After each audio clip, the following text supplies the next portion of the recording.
এটা জলেশ্বর মাজার আইছি, তো আয়া তো ভালোই লাগলো, ভিউটাও ভালো লাগলো।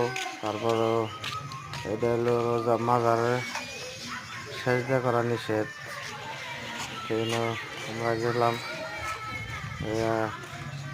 তো আমার বাইনের চুল কাটুম এখন, এই যে গেতাছি।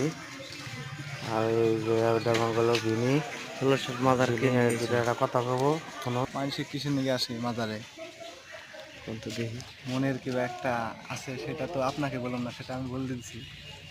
আরও আরও জীবনে কোনদিন আসি নাই, দেখতে আসছি ফার্স্ট টাইম। First time.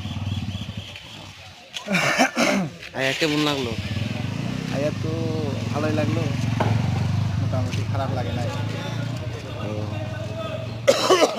যে জায়গায় বলে আল্লাহর ওলি শুয়ে আছে, হ্যাঁ। সে জায়গায় এসে তো ভালোই লাগবে, আশা করে তো খারাপ লাগার কোনো কথা না।